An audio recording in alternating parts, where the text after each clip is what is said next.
함께 기도하고 금요 집회를 시작하도록 하겠습니다. 우리에게 생명을 주신 아버지 하나님, 우리의 주인 되신 아버지 하나님, 이 시간 우리와 함께 계신 줄을 믿습니다. 세상 속에서 방황하면서 하나님을 기억하지 못한 채 살아왔지만 이 시간만큼은 저희가 하나님만을 기억하며 예배하길 원하오니 하나님 역사하여 주시옵소서. 하나님께 우리의 모든 마음과 뜻과 정성을 모으고 우리의 모든 생각과 우리의 모든 기억들을 모아 하나님만 바라보길 원하오니 아버지 하나님 역사해 주시고 우리의 마음과 뜻을 모아 주시옵소서. 당신의 말씀들을 우리에게 말씀하여 주옵소서. 그 말씀만이 영원한 생명이 우리에게 미칠 수 있는 비밀인 줄을 믿사오니 또한 그 말씀만이 세상을 능히 승리하며 살아갈 수 있는 비밀인 줄을 믿사오니 진짜 그 말씀을 우리에게 말씀하여 주시고 우리의 그 말씀을 통하여 변화되게 하여 주시고 그 말씀을 향해 나아갈 수 있도록 역사해 주옵소서. 우리를 지켜 보여주실 줄을 믿습니다. 예수님의 이름으로 기도드렸습니다. 아멘. 우리 함께 찬양하겠습니다.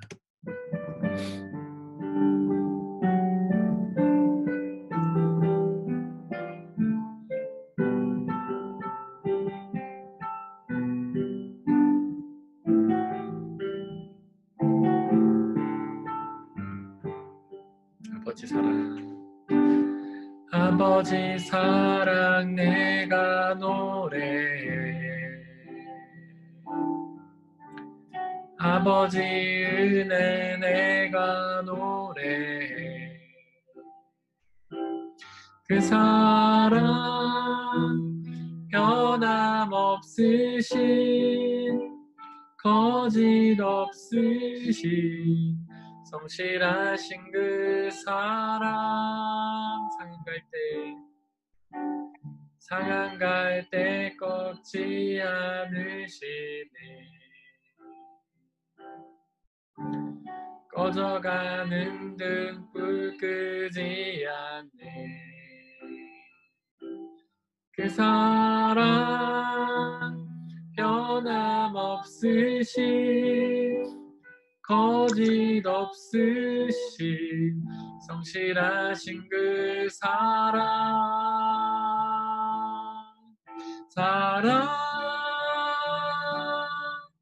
그 사랑 날 위해 죽으신 날 위해 다시 사신 예수 그리스도 다시 오실 그 사랑 죽음도 생명도 천사도 하늘의 어떤 권세도 늘 수 없는 영원한 그 사랑 예수 아버지 사랑 내가 노래 아버지 사랑 내가 노래해. 아버지 은혜 내가 노래해. 그 사랑 변함없으신 거짓 없으신 성실하신 그 사랑 상한 갈 때 꺾지 않으시네.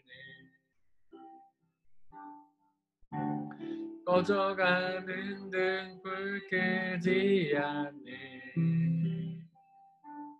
그 사랑 변함없으신 거짓 없으신 성실하신 그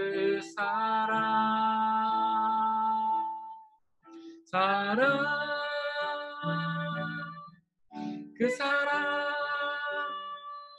날 위해 죽으신 날 위해 다시 사신 예수 그리스도 다시 오실 그 사랑 죽음도 생명도 천사도 하늘의 어떤 권세도 끊을 수 없는 영원한 그 사랑 예수. 아버지 사랑 내가 노래해. 아버지 사랑 내가 노래해. 아버지 은혜 내가 노래해. 그 사랑 변함없으신 거짓 없으신 성실하신 그 사랑 상한 때 꺾지 않으시네. 꺼져가는 등불 끄지 않네. 그 사랑 변함없으신 거짓 없으신 성실하신 그 사랑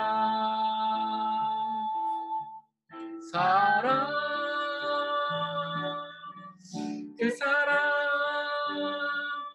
날 위해 죽으신 날 위해 다시 사신 예수 그리스도 다시 오실 그 사랑 죽음도 생명도 천사도 하늘의 어떤 권세도 끊을 수 없는 영원한 그 사랑 예수 그 사랑 날 위해 주신 그 사랑 날 위해 죽으신 날 위해 다시 사신 예수 그리스도 다시 오실 그 사랑 죽음도 생명도 천사도 하늘의 어떤 권세도 끊을 수 없는 영원한 그 사랑 예수.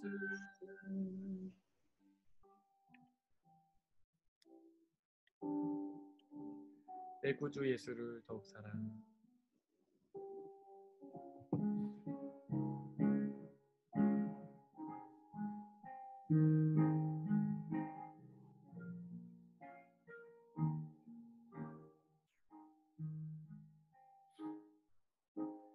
내 구주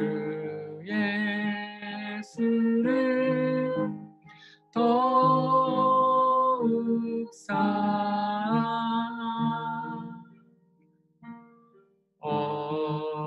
엎드려 비는 말 들으소서.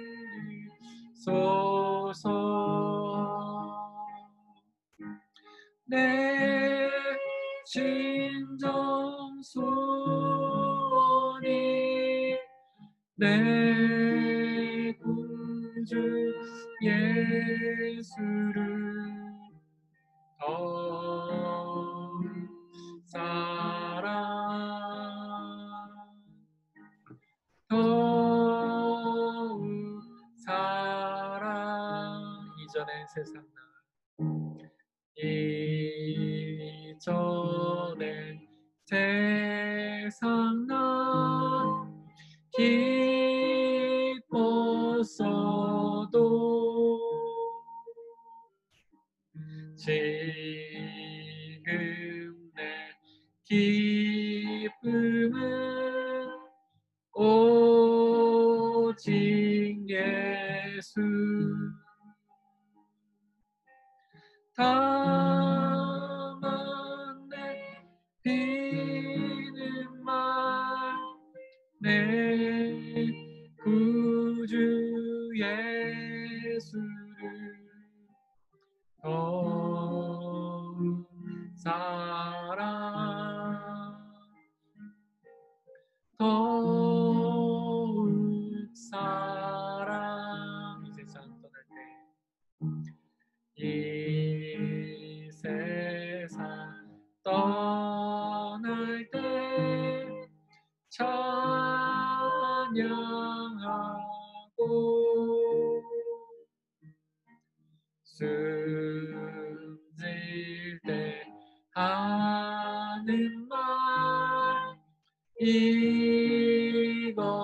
하실세. 다만 내 비는 말 내 구주 예수를 더욱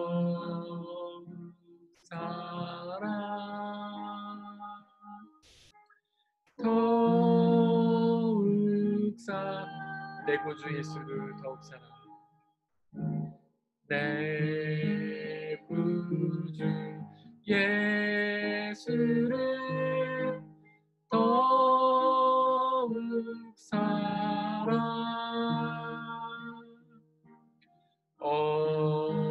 엎드려 비는 말 들으소서.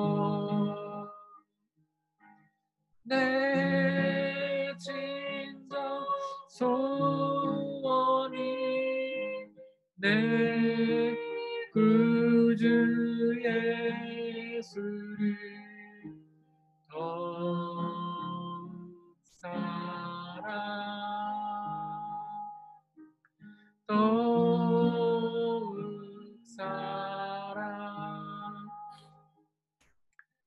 우리는 하나님의 사랑과 예수님의 사랑으로 구원의 은혜를 누리게 되었습니다.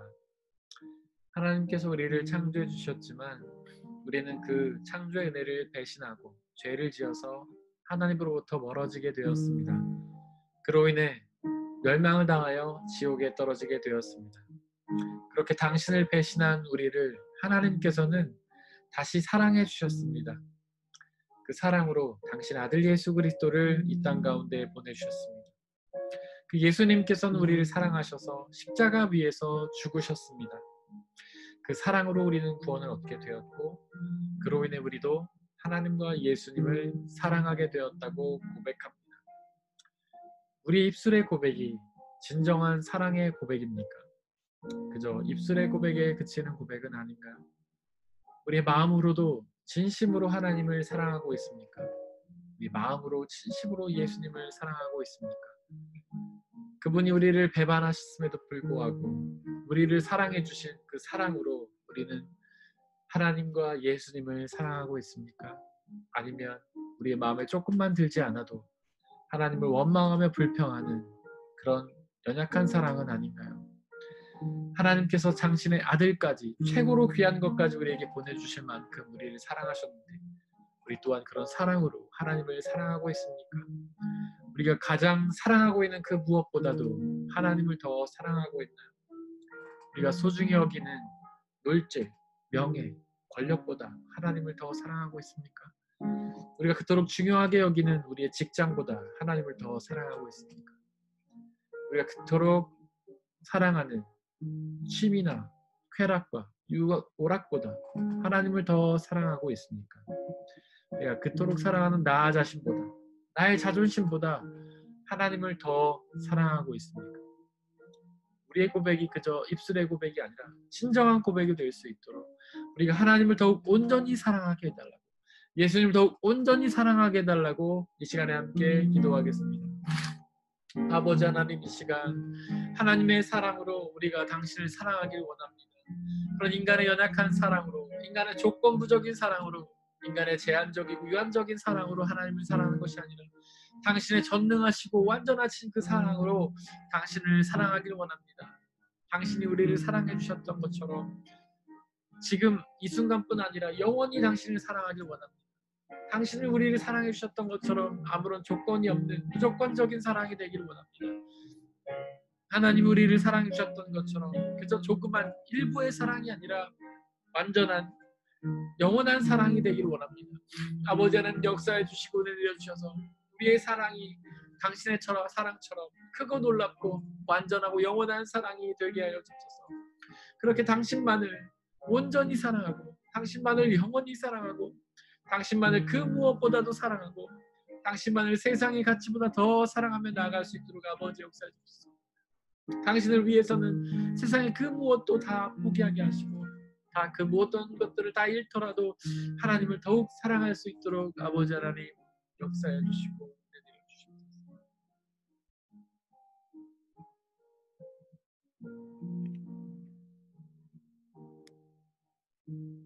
나의 소망 되신 주 찬양하겠습니다.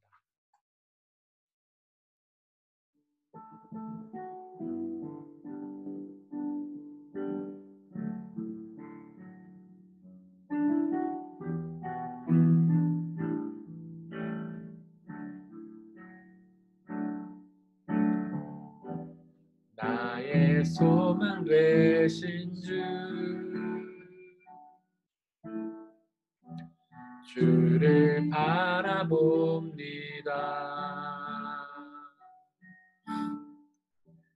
다시 오실 나의 왕 예수, 주를 기다립니다. 나의 소망 되신 주, 나의 소망 되신 주, 주를 바라봅니다.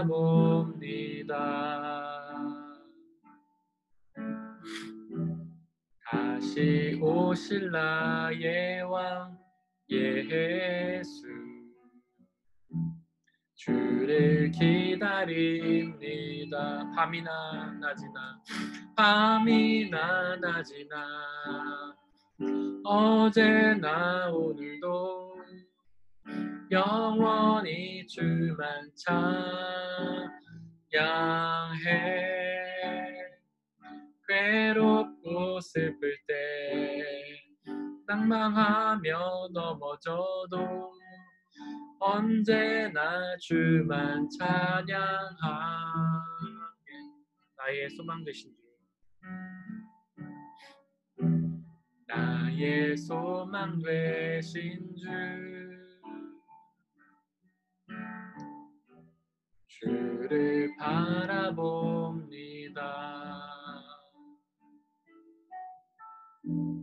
다시 오실 나의 왕 예수, 주를 기다립니다. 밤이나 낮이나 어제나 오늘도 영원히 주만 찬양해. 괴롭고 슬플 때 낭망하며 넘어져도 언제나 주만 찬양하. 밤이나 낮이나 밤이나 낮이나 어제나 오늘도 영원히 주만 찬양해.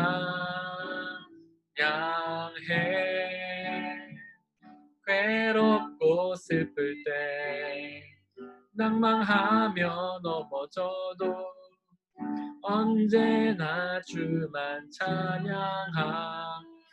밤이나 낮이나 밤이나 낮이나 어제나 오늘도 영원히 주만 찬양해. 괴롭고 슬플 때 낭망하며 넘어져도 언제나 주만 찬양하겠네.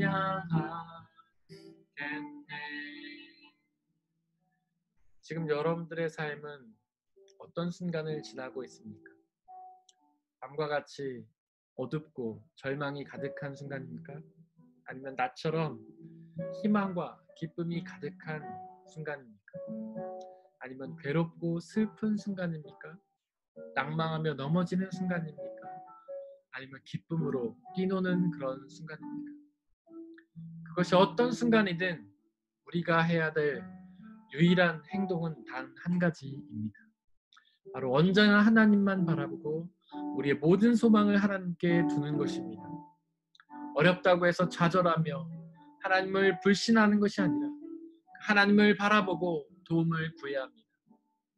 평탄하고 형통한 순간을 지난다고 하나님이 아니라 나를 높이며 교만해져서 기뻐 날뛰는 것이 아니라 그 모든 영광과 감사와 찬양을 하나님께 돌리며 주님만 바라봐야 합니다. 이 시간 우리의 인생이 어떠한 순간을 지나가고 있듯이 늘 주님께만 소망을 두고 주님만 바라보길 원한다고. 밤이나 낮이나 괴롭고 힘든 순간이나 평탄하고 행복한 순간이나 오직 주님만 바라보길 원한다고 함께 기도하겠습니다. 아버지 하나님, 이 시간 우리와 함께하여 주셨소서. 우리가 어떤 인생의 시간들을 지나고 있습니까? 밤과 같이 어둡고 흑암이 가득하고 낙심하며 절망이 가득한 순간입니까? 아니면 나처럼 기쁨과 행복이 가득하고 평탄하고 성공적인 삶을 살고 있습니까? 그것이 어떤 삶이든 우리의 소망은 오직 주님만 되기를 원합니다. 세상의 가치나 나에게 소망을 두지 않고 오직 하나님께만 소망을 두기를 원합니다.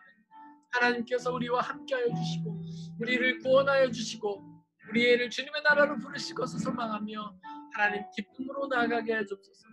늘 우리와 동행하시며 우리에게 기쁨이 되어 주시며 우리의 필요를 채우시는 하나님을 의지하며 나아가게 해주옵소서.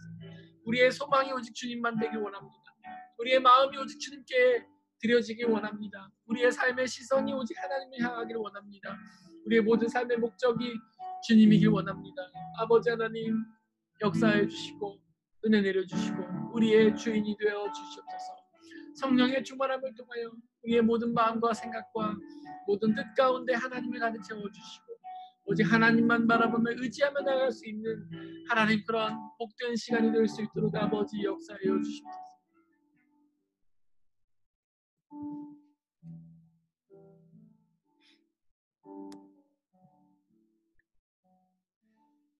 하나님 아버지, 이 시간 당신의 말씀을 기대합니다. 우리에게 놀라운 말씀으로 말씀하여 주시옵소서.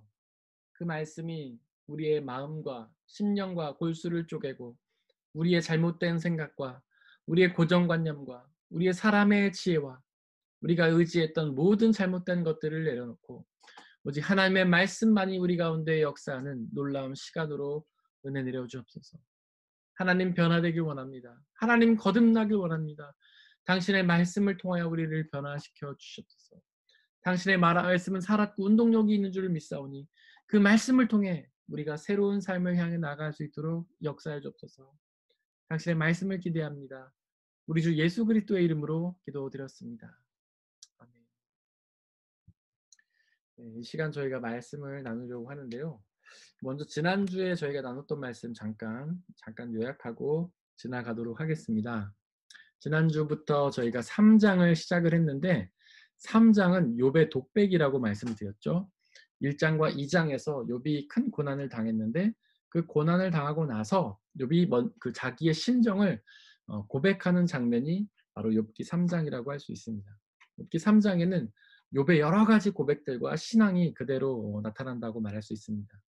저희가 지난주에는 욥기 3장 1절에서 10절을 나눴는데 거기에 주된 내용은 그렇습니다. 욥은 3장 1절 10절에서 자신의 삶을 저주합니다. 자기에게 생명을 주신 것을 저주합니다. 뭐 그런 거죠.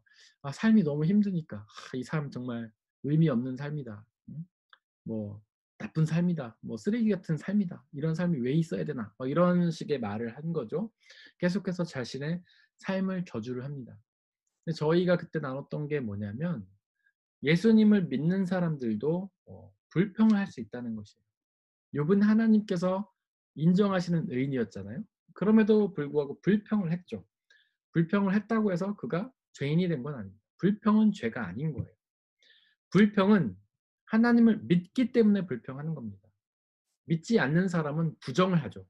고난을 당하는 걸 보니까 하나님이 없다. 이거는 부정이에요. 이거는 하나님을 믿지 않는 것이기 때문에 죄죠. 하나님을 믿는 사람들은 이렇게 불평합니다. 하나님, 저의 삶을 왜 이렇게 힘들게 하십니까? 하나님, 내 삶이 왜 저에게 생명을 주셔가지고 이렇게 고통당하게 하십니까? 이렇게 불평하는 것이죠. 그러니까 불평은 믿는 사람들이 하는 거예요. 물론 도가 지나치면 하나님께서 좀 기뻐하지 않으십니다. 욥기 38장 이후에 보면은 하나님이 욥에게 이제 말씀하신 장면이 나오는데 욥이 지나치게 불평했던 것에 대해서 책망을 하세요. 그러나 그것이 죄라고 말씀하시지는 않습니다. 사람이 너무 힘들면은 그 자기도 모르게 신음이 나오잖아요. 아프면 막 끙끙 소리가 나오잖아요. 그것처럼 너무나 극심한 고난을 당하면 우리가 원하지 않게 불평이 나온다는 거예요.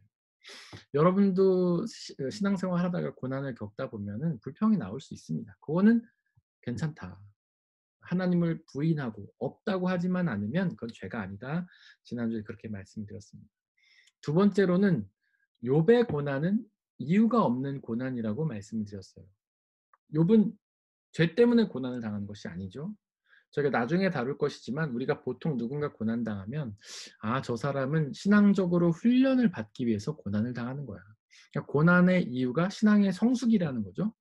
그런데 욥은 그것도 아니에요. 왜냐하면 욥은 완전한 의인이었기 때문에 더 이상 성장할 신앙이 없었어요. 엘리후가 너의 고난은 어, 신앙적 성숙을 위해서 이렇게 말을 하거든요. 근데 그것도 아니라고 욥은 부인을 해요. 네, 욥은 완전한 의인이었기 때문에. 그 욥의 고난은요, 이유가 없는 고난이었던 거예요.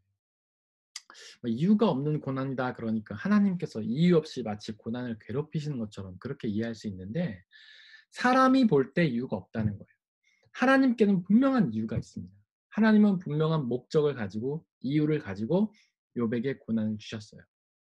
그런데 욥은 그거를 모릅니다. 알 수가 없어요. 근데 죄 때문도 아니고 신앙적 성숙 때문도 아니에요. 그렇기 때문에 욥이 볼 때는 고난의 이유가 없다 이렇게 말씀드렸어요. 그리고 그러니까 이제 욥이 당할 땐 이게 이유 없는 고난이니까 이제 이유 없이 고난을 당하면 우리는 억울하다는 생각이 들지 않습니까? 즉 욥이 당하는 고난은 억울한 고난이었던 거예요.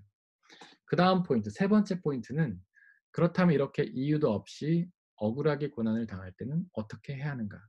그거는 저희가 히브리서 10장 말씀을 그때 나눴죠. 베드로후서 1장 말씀 나눴죠. 우리가 억울하게 고난을 당하더라도 하나님을 생각하면서 참으면 아름다운 일입니다. 그렇게 말씀을 나눴어요. 즉 우리가 억울하게 고난을 당하면 이유 없이 고난을 당할 때 우리가 할 일은요. 하나님을 생각하면서 참는 거예요. 하나님을 생각하면서 참는다는 것은 크게 두 가지 의미가 있습니다. 우리가 당하는 이 고난이 하나님께서 선으로 이루신다는 것을 믿으면서 그것을 기대하면서 참는다는 뜻이에요. 두 번째로는 하나님이 십자가에 달리셨잖아요. 즉 예수 그리스도께서 십자가에 달리셨잖아요. 예수님도 고난을 당하셨으니까 우리가 그 고난 당하신 것을 보면서 참는 거예요. 그처럼 하나님을 보면서 그 고난을 참으면 이게 하나님 보실 때 아름다운 일인 겁니다. 하나님이 기뻐하시는 일인 거예요. 그러니까 우리가 고난을 당할 때 많은 사람들은 고난을 벗어나려고 발버둥을 치죠. 자기가 아는 모든 방법을 다 동원합니다. 인간의 지식, 어떻게 하면 고난을 벗어날 수 있을까? 뭐 구글을 찾아보기도 하고, 뭐 누군가에게 또 물어보기도 하죠. 어떻게 하면 고난을 벗어날 수 있는지. 그 도움을 요청하기도 합니다. 뭐 전화를 하기도 하죠. 그리고 통장에 돈이 있으면 돈으로 해결하려고 하기도 하죠. 이것이 보통 사람들이 고난을 당할 때 행하는 행동이에요. 그러나 우리 믿는 사람들은 어떻게 해야 하는가? 하나님을 생각하면서 그 고난을 참는 거예요. 고난을 견디는 것이죠. 고난을 인내하는 거예요. 이 고난 가운데 하나님이 뜻이 있겠구나라고 생각하면서 참는 거예요. 이 고난, 예수님도 십자가에서 극심한 고난을 당하셨으니까 나도 견뎌야지 하면서 참는 거예요. 지금 코로나 시대가 장기화되면서 뉴 노멀 시대 이런 말 많이 하죠. 노멀이 바뀐 거예요. 우리가 이전까지 생각하던 그 보통의 삶이 지금 바뀐 삶입니다.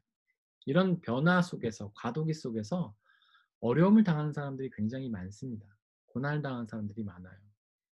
뭐 특별히 코로나라는 그런 병 때문에 고통당한 사람도 있겠지만 그동안 자신이 어떤 생업으로 삼았던 삶의 터전들이 갑자기 변화되면서 고통을 당한 사람들이 많습니다. 그전에는 뭐 여행업이나 뭐 호텔 숙박업 뭐 이런 것들이 잘 됐다면 이제는 코로나 때문에 그런 게 잘 안 되잖아요. 그다음에 그런 것들 이렇게 하시는 분들이 고통을 당하지 않습니까? 새로운 노멀이 오는 시대에서 고난당한 사람들이 굉장히 많습니다. 이 가운데서 우리는요. 제일 중요한 것은 하나님을 생각하면서 참는 거예요. 하나님이 이 코로나를 통해서 당신의 뜻을 이루겠거니, 이루실 것이니, 그리고 참는 것이죠. 예수님도 십자가에서 고난을 당하셨으니 라고 기억하면서 이 고난을 참는 것이죠. 그럼 하나님께서 우리의 참는 것을 아름답게 보실 겁니다.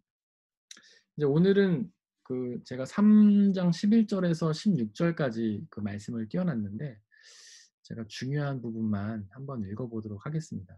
다 읽지는 않고요. 11절에 보면 모태에서 죽지 않았던가 라고 되어있죠. 그리고 어머니 배에서 나오는 그 순간 숨이 끊어지지 않았던가. 어찌하여 나를 무릎으로 받았으며 어찌하여 어머니가 나를 품에 안고 젖을 물렸을까. 그렇게만 하지 않았더라도 지금쯤 내가 편히 누워서 잠들고 쉬고 있었을 텐데. 여기서 잠든다는 거는 이제 죽음이라는 말이죠. 죽음. 그리고 14절에 보면은 고관들과 함께 잠들어 있을 텐데. 이것도 이제 죽음을 의미하는 말입니다. 15절에 금과 은을 집으로 가득 채운 그 통차들과 함께 잠들어 있을 텐데. 이것도 죽음을 의미하는 말이죠.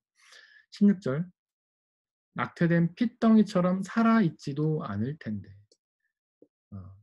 죽어 있다는 뜻이죠. 그러니까 지금 욥기 3장 11절에서 16절에서 반복되는 말씀은 죽음입니다. 저희가 앞서서 그 3장 1절에서 10절까지 욥이 했던 것이 자신의 삶을 저주하는 말을 했다고 했죠. 이제 3장 11절에서 16절까지는 죽음을 소망해요. 아, 죽고 싶다. 이런 말을 하는 겁니다. 여러분들 이 죽고 싶다, 죽음을 소망한다 이 말을 들을 때 어떤 느낌이 드십니까? 뭔가 좀 자포자기한 듯한 느낌, 회의적인 느낌, 뭔가 허무주의적인 느낌 이런 느낌이 들죠. 그러나 사실 우리의 믿음은요. 죽음을 소망하는 것이에요. 우리 기독교 신앙은요. 죽음을 소망하는 신앙이에요. 메멘토 모리라는 말이 있죠. 죽음을 기억하라. 그건 이제 죽음이 언제든 우리에게 가까이 올음을 생각하고서 그 죽음을 준비하라 이런 뜻이죠. 죽음은 우리가 생각할 수 있습니까? 아, 내 나이가 이제 40이니까 나는 이제 한 40년 더 살면 죽겠지. 한 40년 재밌게 살아야겠다. 이런가요?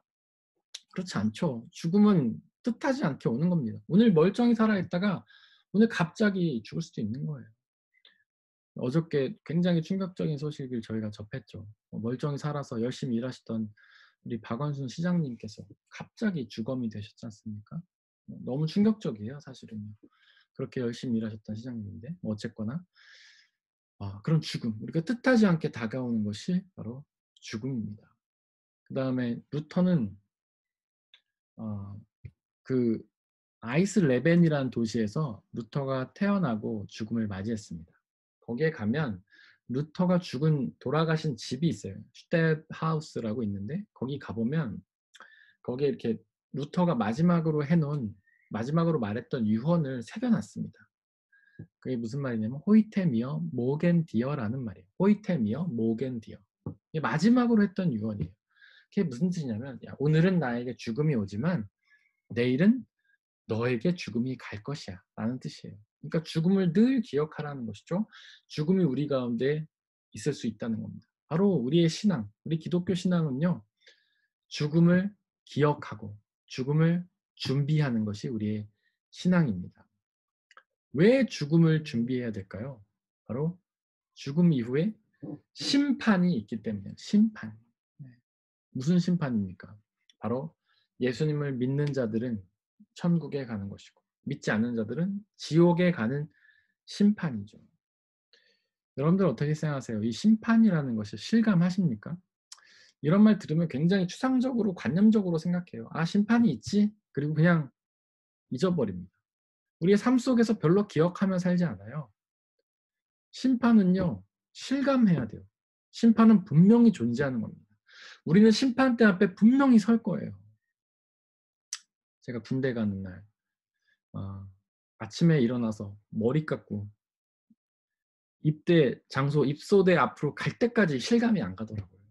근데 거기서 이제 이렇게 부모님한테 인사하고 딱 돌아서는데 조교가 바로 야, 이 새끼들하고 욕을 하더라고요. 그때 내가 군대에 왔구나라고 실감을 했어요.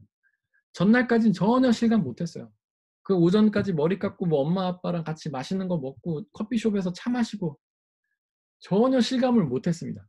그런데 거기 가서 조교의 욕을 듣는 순간 실감이 되더라고요. 심판날도 마찬가지입니다. 우리가 실감하지 않는다고 해서 그날이 오지 않는 게 아니에요. 우리는 그날을 경험해보지 못했기 때문에 전혀 다른 세계이기 때문에 실감하지 못할 뿐입니다.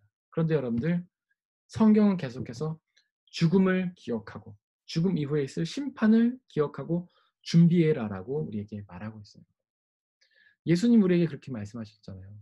그날이 도적같이 이를 것이다. 그날이 도둑같이 이를 것이다. 여러분들 도둑이 집에 들 때 어떻게 합니까? 전화해 가지고 네, 누구누구님 제가 오늘 밤에 새벽 2시에 방문할 것이니 문을 잘 잠그시고 제가 오더라도 놀라지 마시기 바랍니다. 이렇게 전화를 하나요? 그렇지 않잖아요. 몰래 오잖아요. 아무도 예상하지 못한 순간에 아무도 듣지 못하게 조용히 오는 게 도둑이잖아요. 바로 그 죽음 그리고 그 후에 있을 심판은 도둑같이 오는 겁니다. 우리가 실감하지 못하는 순간에 예수님도 그렇게 말씀하시잖아요. 그날에 사람들은 시집장가 가고 재밌게 놀고 뭐 먹고 마시고 즐길 거다 예수님 말씀하시지 않습니까?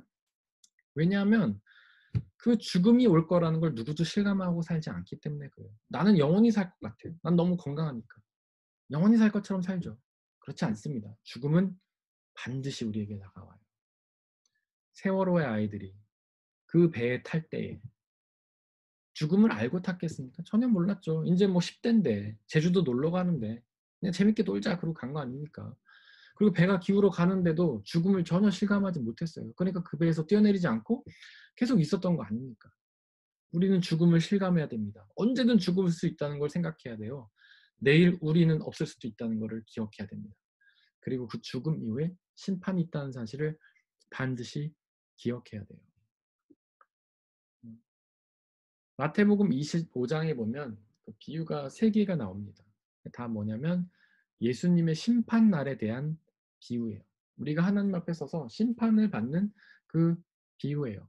거기서 이제 3번째 비유가 뭐냐면 양과 염소의 비유입니다. 그게 어떤 비유냐면 예수님께서 이 세상에 있는 모든 사람들을 한 곳에 모으세요. 그리고 두 종류로 나누십니다. 오른쪽에 있는 사람들을 양이라고 하시고 왼쪽에 있는 사람들을 염소라고 부르십니다. 그리고 이 오른쪽에 있는 양 사람들에게 야 너희는 구원을 얻을 거야 라고 말합니다. 이 사람들이 놀래. 내가 어떻게 구원을 얻지? 구원 얻을 걸 상상을 못한 거예요. 당신은 죄가 많다고 생각한 것이죠. 하나님을 잘 믿지 못했다고 생각합니다. 그런데 뜻하지 않게 구원을 얻습니다. 이 염소에 있는 사람들한테 야 너네는 지옥에 갈 거야 이렇게 말을 해요. 이 사람들이 또 확 놀랍니다. 예수님 제가 왜 지옥에 갑니까? 전혀 상상하지 못했다는 거예요. 자기들은 나름 열심히 신앙생활을 한 줄 알았던 것이죠. 하나님을 잘 믿었다고 생각한 겁니다. 그런데 지옥에 가라고 했더니 너무 그 소리가 황당한 거죠. 뜬금없는 거였던 거예요. 저는 예상하지 못했던 겁니다. 우리도 마찬가지예요. 여러분 중에 구원을 확신하는 분이 있습니까? 확신은 할 수 없어요. 우리는 아무도 몰라요. 주님의 심판대 앞에 서 봐야 아는 겁니다. 우리는 구원 얻을 줄 알았는데 하나님 지옥에 가라고 할 수도 있어요. 그럼 그때 가서 너무 황당한데 할 수도 있는 겁니다. 그렇게 우리는 그 구원을 심판을 두렵고 떨림으로 준비해야 돼요. 빌립보서 2장 12절 말씀 그렇게 말하고 있지 않습니까? 너희는 두렵고 떨림으로 구원을 이루라. 우리는 구원을 확신하면서 뭐 편안하게 살아서는 안 됩니다. 두렵고 떨리는 마음을 가지고 늘 구원을 준비하면서 살아야 되는 거예요. 구원은 좁은 길입니다. 누구나 얻기 원하지만 모두가 얻는 것이 아니에요. 마라톤과 같은 것입니다. 얼마나 힘듭니까, 마라톤.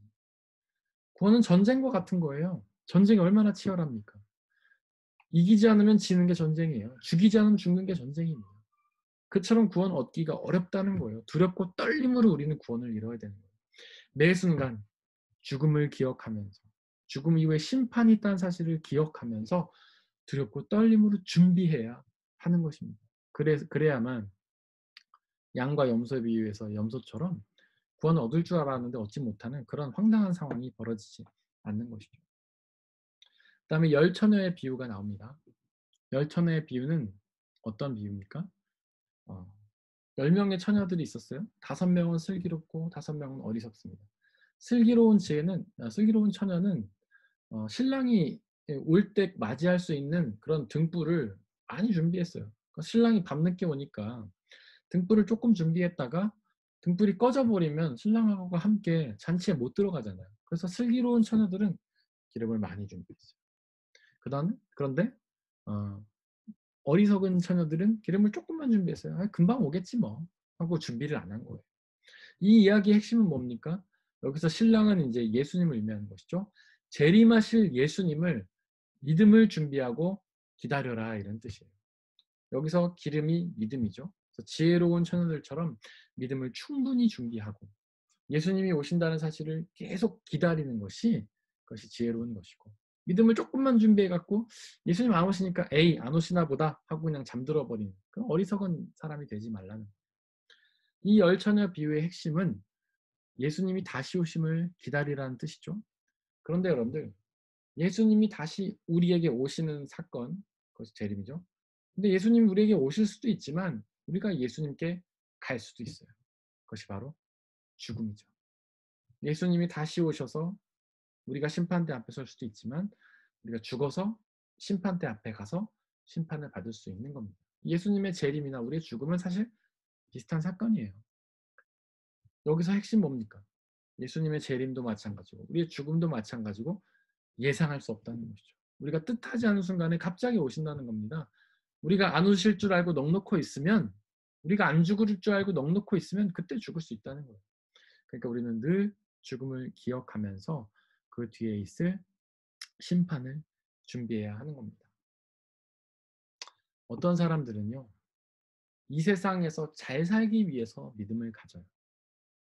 이 세상에서 떵떵거리면서 잘 살기 위해서 많이 누리고 좋은 것 하고 행복하게 살기 위해서 하나님을 믿어요. 그래서 하나님한테 늘 기도하는 것이 하나님 저에게 부와 명예와 건강을 주셔서 이 세상에서 많이 누리게 해달라고 기도해요.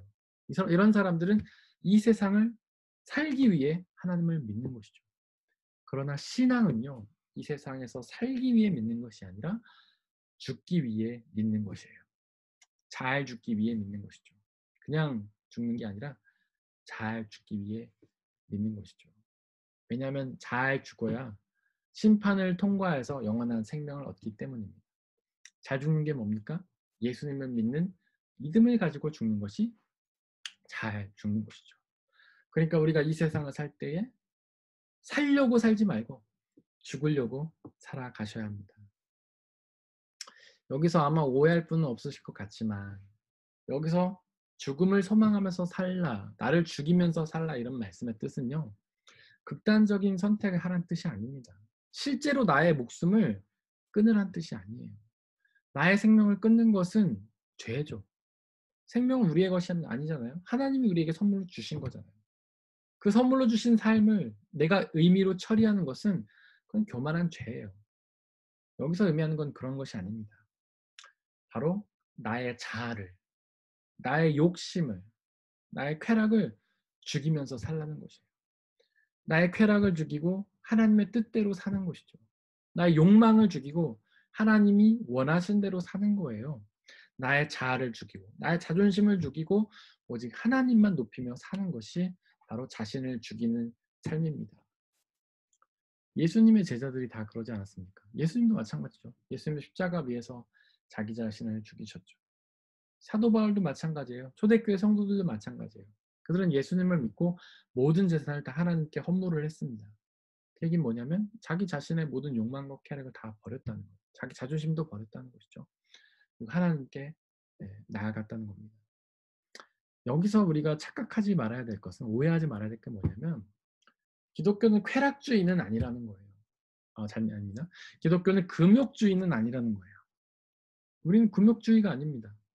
우리 모든 쾌락과 욕망을 완전히 다 차단하라는 게 아니에요. 막 수도원에 가가지고 도만 닦으라는 것이 아닙니다. 누릴 수 있어요. 즐거움도 누릴 수 있죠. 맛있는 것도 먹고 취미생활도 하고 여행도 다니고 게임도 하고 재밌는 거 할 수 있어요. 다만 그것들이 하나님보다 더 사랑해서는 안 됩니다. 그것이 바로 나를 죽이는 거예요.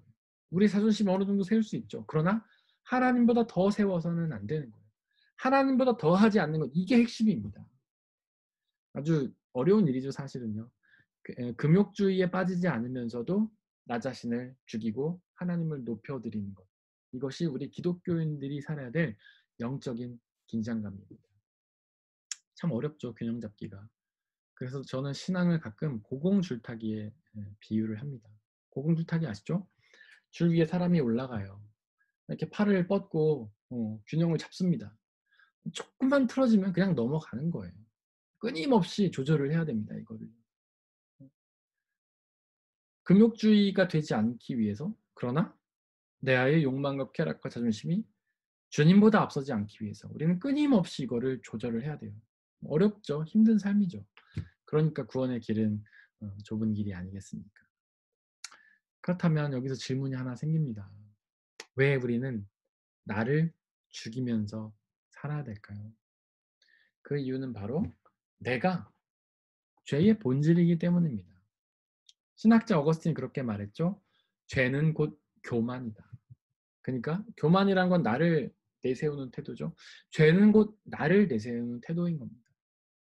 우리가 죄를 정의할 때 뭐라고 정의합니까? 하나님을 믿지 않는 태도라고 정의하죠.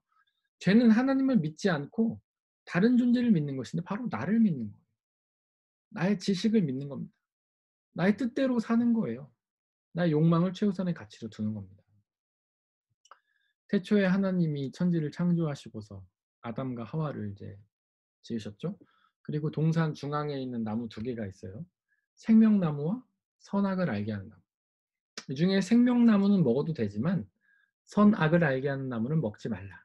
하나님이 사람에게 그렇게 명령하셨습니다.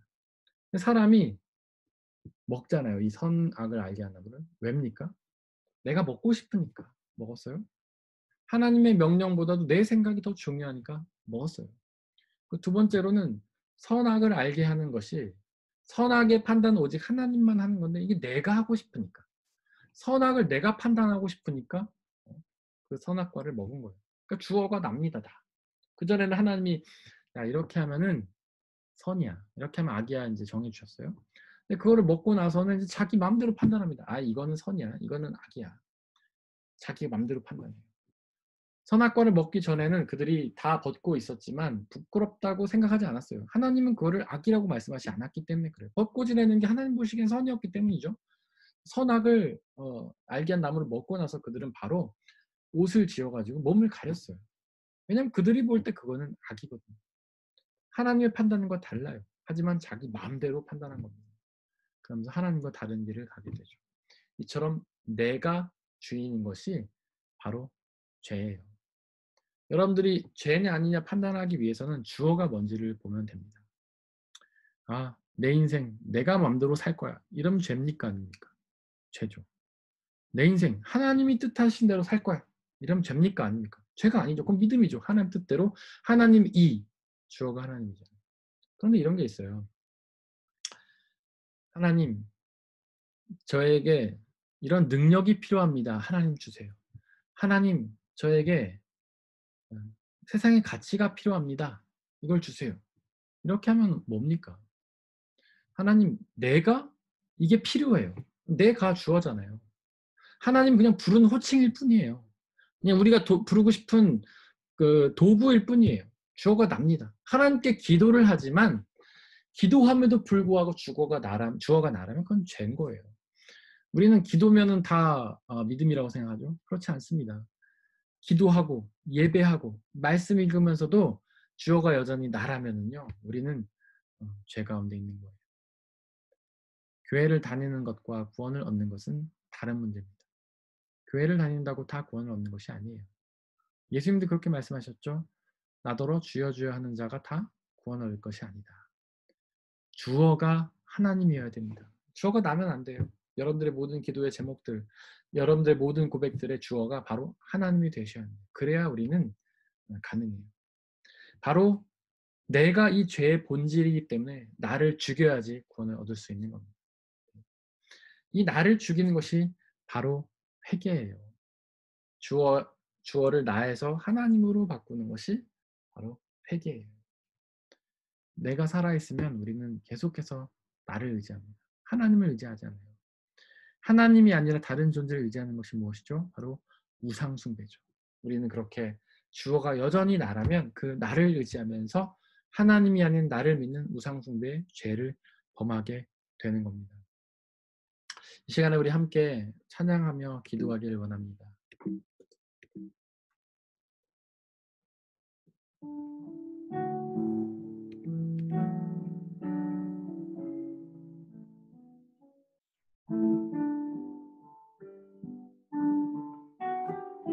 십자가, 십자가.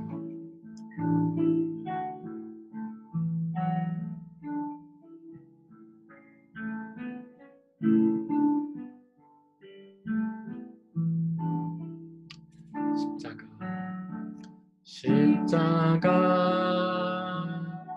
십자가, 그 위에 나 죽었네. 그 사랑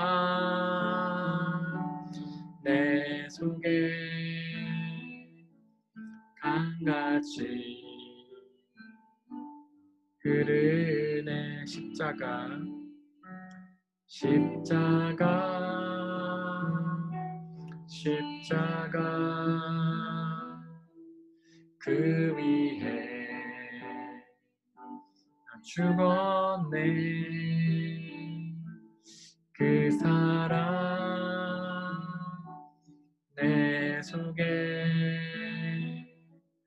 강같이 흐르네. 그의 생명, 그의 생명 내 속에, 그의 능력 내 안에, 그의 소망 내 삶에, 나의 삶 주의 것. 십자가,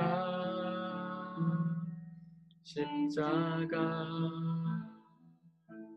그 위에 나 죽었네. 그 사랑 내 속에 강같이 흐르네. 십자가, 십자가, 십자가, 그 위에 나 죽었네. 그 사랑 내 속에 강같이 그의 생명 내 속에, 그의 생명 내 속에, 그의 능력 내 안에, 그의 소망 내 삶에, 나의 삶 주의 것. 십자가, 십자가, 그 위에 나 죽었네. 그 사랑 내 속에 강같이 흐르네. 이 시간 예수님의 십자가를 묵상하길 원합니다. 그 십자가 위에서 자신을 죽이신 예수님처럼 우리도 자신을 죽이기를 원합니다. 나의 모든 쾌락과 욕망과 나의 자존심을 죽이기를 원합니다. 그렇게 우리를 죽여야만 죽음 이후의 심판을 통과하여 부활의 생명을 누릴 수 있습니다.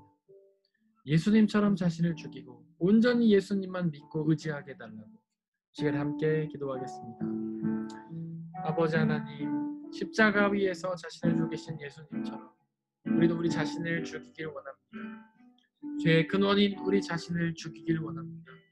우리를 늘 죄에 빠지게 하는 나 자신을 죽이길 원합니다. 하나님을 믿지 않게 하고 하나님의 뜻을 구하지 않게 하고 하나님의 소망을 구하지 않게 하고 하나님의 사명을 감당하지 않게 하고 하나님을 잊게 만드는 그 나의 죄를, 죄의 근원인 나 자신을 하나님 다 죽이길 원합니다. 그동안 하나님, 우리는 너무 나 자신을 위해 살아왔습니다. 신앙생활도 나 자신을 위해 살아왔습니다. 나의 삶 전체를 나 자신을 위해 살아왔습니다. 나 자신을 죽이기 원하오니 하나님 역사하여 주시고, 예수님은 십자가 위에서 자신을 죽이신 것처럼 우리도 자신을 죽이고 온전히 하나님만 믿고 나아가게 해 주옵소서. 그렇게 하나님께 온전히 순종함으로, 하나님께 온전히 믿음으로 나아감으로 주님께 있는 그 부활의 생명을, 영원한 생명을 받아 누리게 하여 주시기를 간절히 기도합니다. 하나님, 나 자신을 죽이는 것은 너무나 어려운 것임을 고백합니다. 나의 근원인 나 자신을, 나의 본성인 나 자신을 죽이는 것은 너무나 어려운 것임을 고백합니다. 그러나 성령 하나님으로 가능한 줄 믿사오니 성령 하나님 우리를 완전히 뒤덮어 주시고 역사해 주셔서 나 자신을 완전히 낮추게 하시고 하나님만 믿고 의지하며 하나님을 의지하며 나아갈 수 있도록 아버지 역사해 주옵소서. 날마다 죽음을 기억하며 죽음을 소망하며 죽음을 준비함으로 그 마지막 날에 있을 심판을 온전히 통과하는 우리의 삶이 될 수 있도록 아버지 역사해 주옵소서. 그날을 잊은 채 살아가다가 그날이 되어서 그것이 있었음을 실감하는 우리가 되는 것이 아니라 지금부터 늘 깨어 그날을 기억하며 그날을 준비하며 그날을 바라보며 나아갈 수 있도록 아버지 역사해 주옵소서.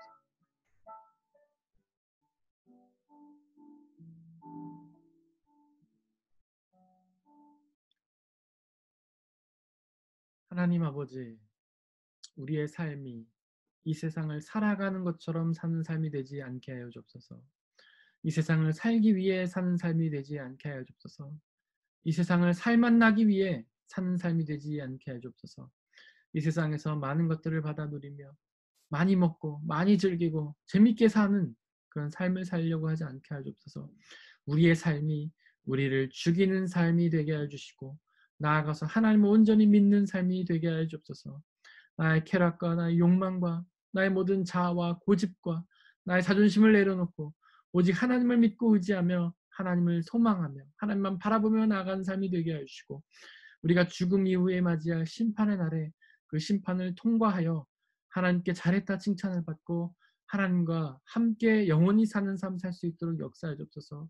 하나님, 우리가 오늘 배웠던 것, 우리가 오늘 나눴던 말씀들을 늘 살아가며 기억하게 하시고 매 순간마다 죽음을 기억하며 매 순간마다 심판을 준비하며 살아갈 수 있도록 역사해 주옵소서. 오늘 이 시간 우리에게 은혜 주신 하나님께 감사드립니다.